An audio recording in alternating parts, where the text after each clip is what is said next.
Jadi ya memang sebetulnya kita melalui bahasa kita bisa mengklasifikasi identitas suatu bangsa.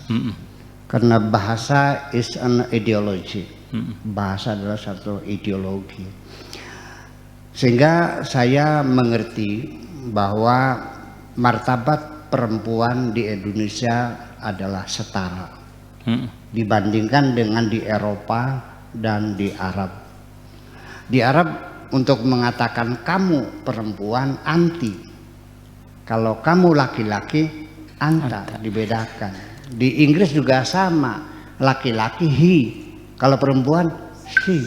Di sini kamu ya laki-laki, kamu ya perempuan.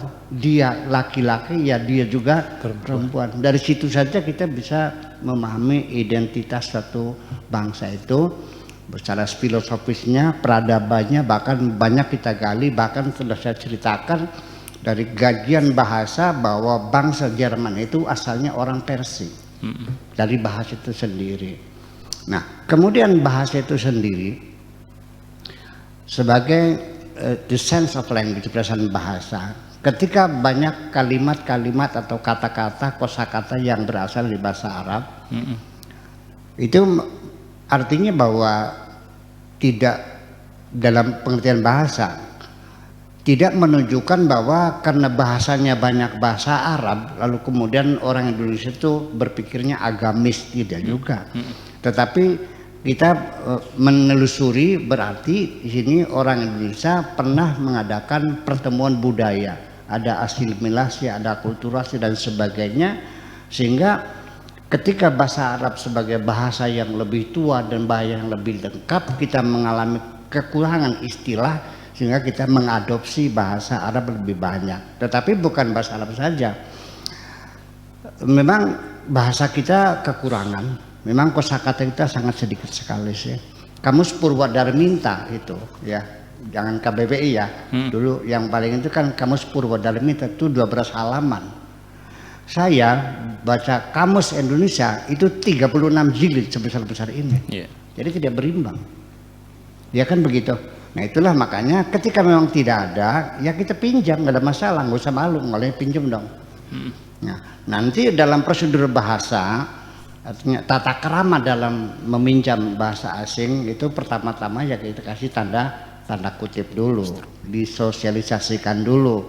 Nah kalau itu sudah menjadi percakapan sehari-hari, sudah dipahami maknanya, baru tanda kutipnya dibuang dan ejaannya disesuaikan dengan ejaan bahasa Indonesia. Itu adalah tata keramanya meminjam istilah.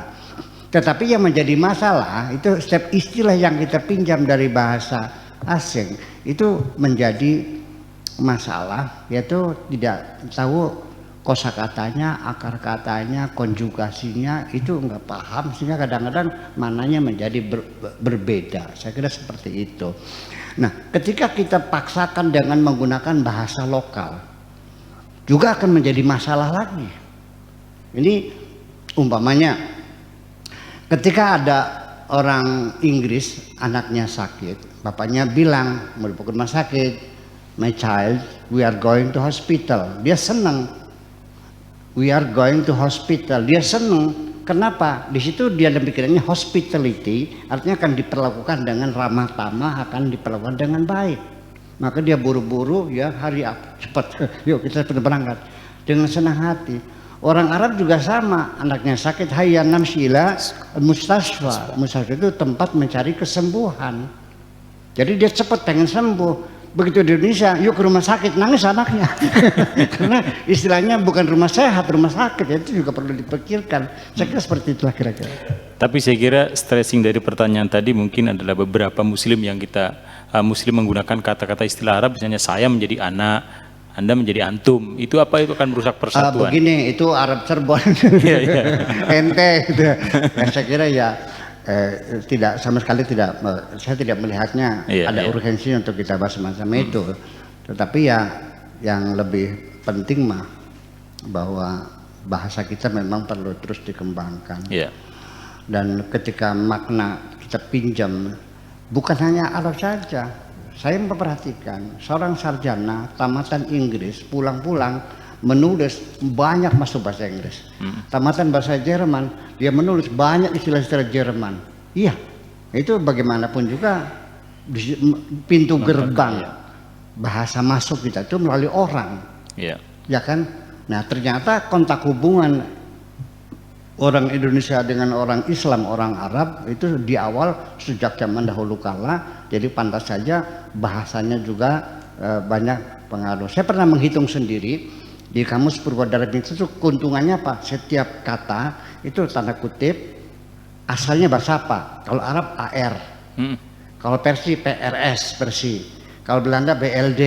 Jadi saya menghitung semuanya 40% bahasa Indonesia itu dari bahasa asing semuanya. Iya.